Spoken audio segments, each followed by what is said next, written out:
2, 1.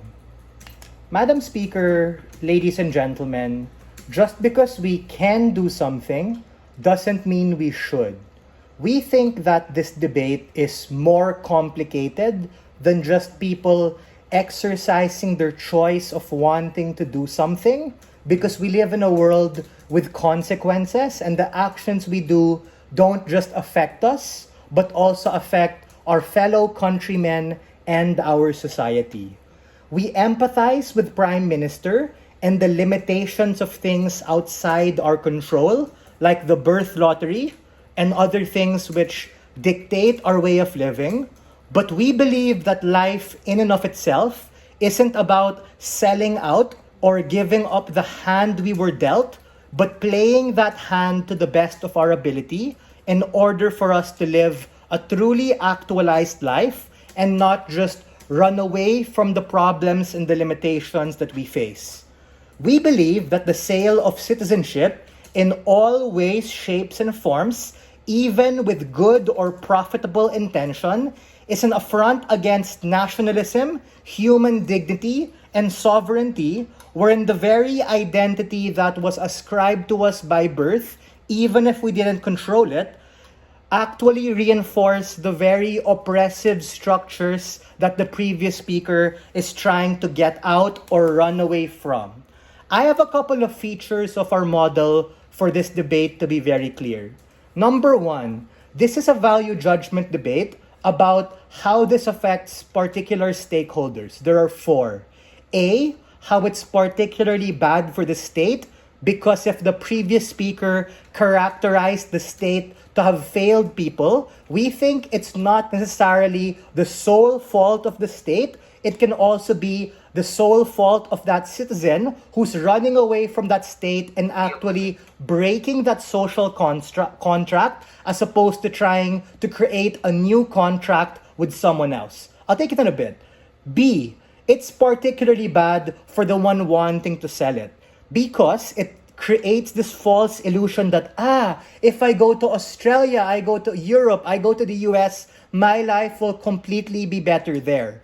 This reinforces the habit of nitpicking and trying to break a social contract and create a new one as opposed to trying to fix one. The intuition pump here is with any kind of relationship, right? Meaning, if you want a relationship to be healthy and to work, it's not perfect. You need to go through certain challenges and communication in order for it to be better. You don't just fuck off and go to someone else.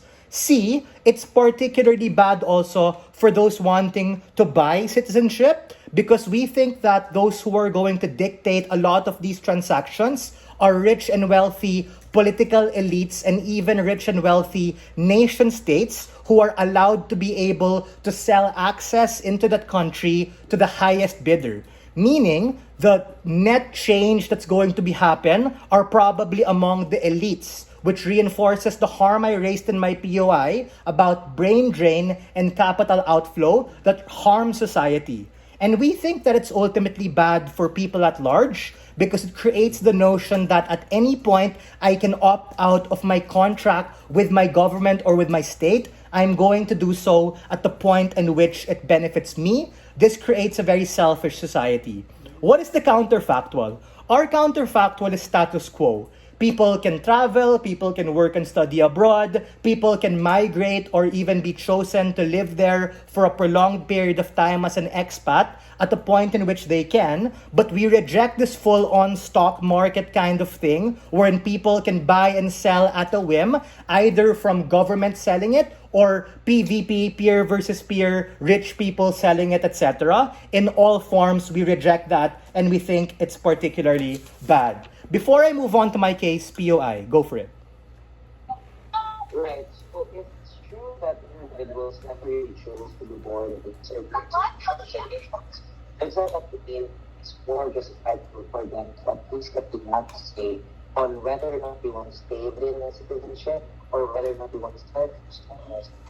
We don't think that's the case because there are other instances in our society that even if we want to do it, the state tells us we can't. So for instance, if a poor individual wants to prostitute themselves because they think that it's good for them and it actualizes them. We think that your right to bodily autonomy, even if that's good, is not an overriding and absolute good insofar as it harms human dignity and capacity.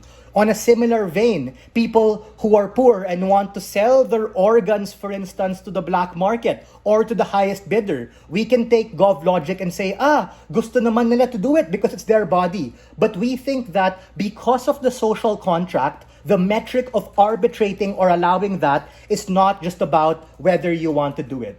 The harm here is that it creates a perverse incentive structure and an illusion of control, but in reality, it reinforces the very harms of capitalism you are trying to avoid and is an affront against nationalism, sovereignty, and identity. Why? Because the way these things are dictated are by supply and demand.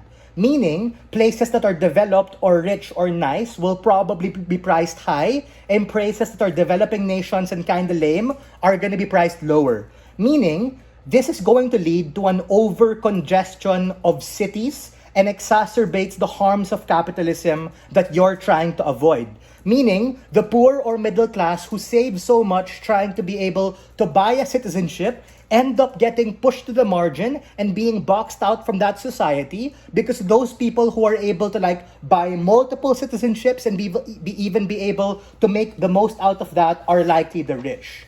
The previous speaker talks about how we want to be able to sell it, to be able to get out. It's a valid social contract. But we think social contract goes both ways. Meaning, even if the state had failed you, there are many other structural reforms you can do to challenge that. You can go riot on the street. You can have referenda. You can go out and have a petition to not elect these particular people again.